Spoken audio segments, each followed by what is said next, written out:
Hello again, class. Today we are going to be working on more proportions. This is section 4.3 in your textbook. When you finish, you should be able to recognize and represent proportional relationships between quantities, and you should also be able to determine whether two quantities are proportional using different methods or various methods. Some of the vocabulary we're going to be using today are proportions, proportional, and cross products. Please open your notebook and take notes on the definition of proportion and also the example. A proportion is an equation that shows that two ratios are equal. We also call this proportional. A proportion can be written in numbers or words.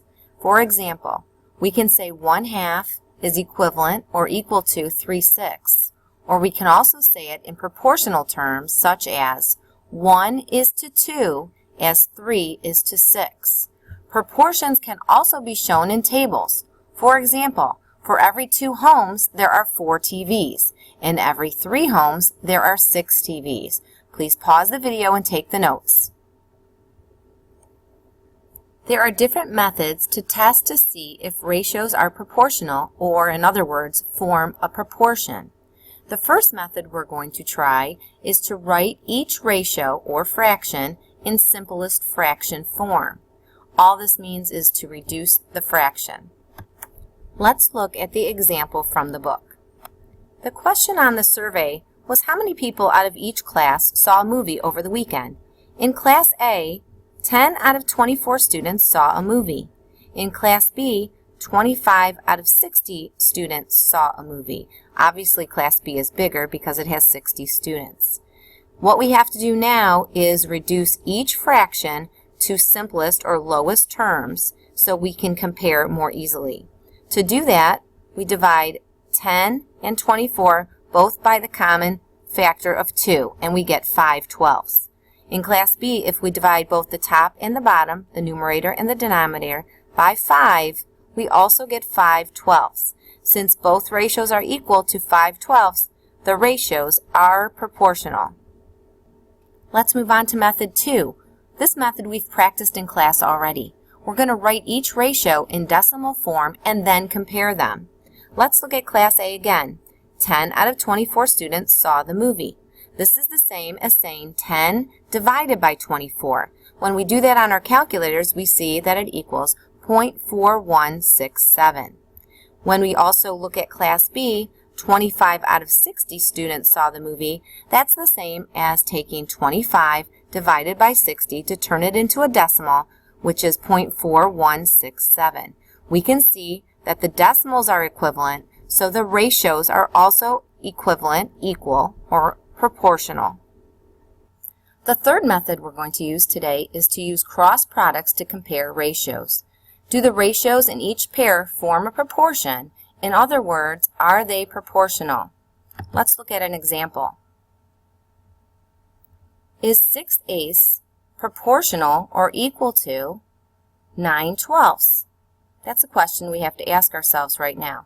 To find out, we can cross multiply. You should have done this last year. 6 times 12 and 8 times 9. 6 times 12 equals 72, and 8 times 9 equals 72. Since 72 equals 72, these two ratios are proportional.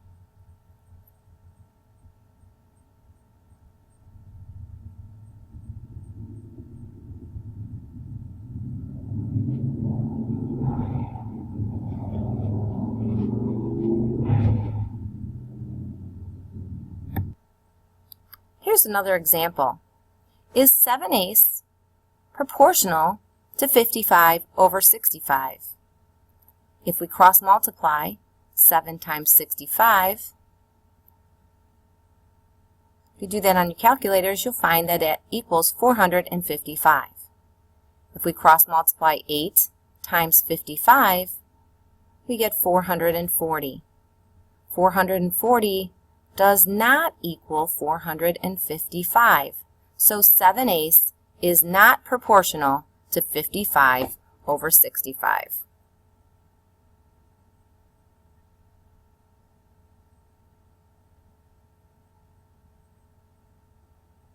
You can pause this and copy this as an example in your notebook.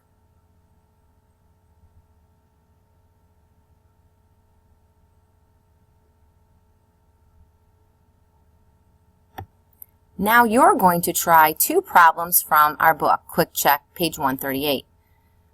Problem B asks you if 6/9 is proportional to 4/6. Problem C asks you if 4/8 is proportional to 5/9. Please pause the video and work out these problems. Okay, let's see how you did.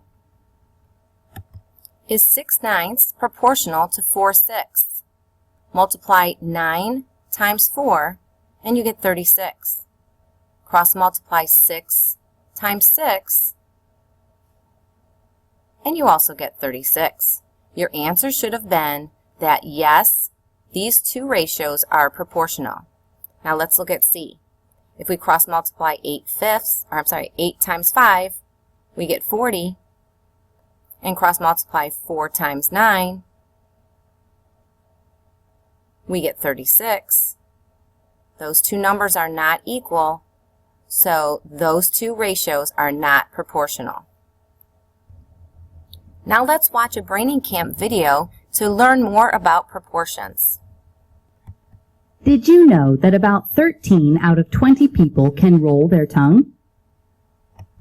If a class has 25 students and you want to know how many of them can probably roll their tongue, it helps to understand proportions.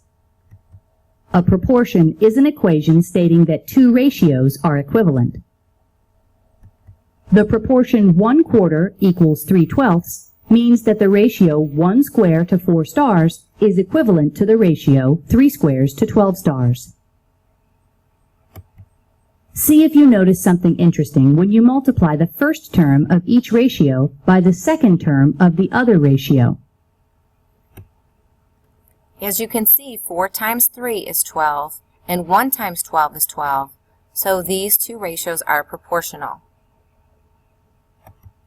Multiplying the first term of each ratio by the second term of the other ratio is called finding the cross product. Cross products of proportions are equal. Here are two new ratios. See if they are proportional by using the steppers to find their cross products. When we cross multiply, 1 times 6 is 6, and 2 times 2 is 4. The cross products are not equal, so 2 to 1 and 6 to 2 are not proportional. Here is one last pair of ratios. See if they are proportional by using the steppers to find their cross product.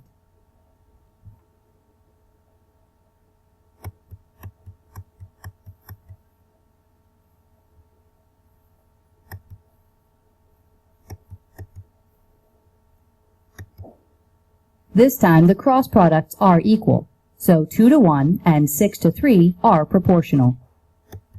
Cross products can help find missing terms in a proportion. If a farmer gets 12 eggs from 3 ostriches, how many eggs can she get from 5 ostriches? A variable can be used to represent the missing value. Recall that a variable is a letter or symbol used to represent an unknown number. Next, find the cross products for the proportion. The cross products of a proportion are equal, so 3x must be equal to 12 times 5. After multiplying 12 by 5, 3x must equal 60. Finally, x must be 20, since 3 times 20 equals 60. Now back to the problem of finding how many people in a class of 25 students can probably roll their tongue. After using the cross products to create an equation, we can solve to find that the missing term equals 16.25. How many people are there in your class? Create a proportion to see how many people can probably roll their tongues.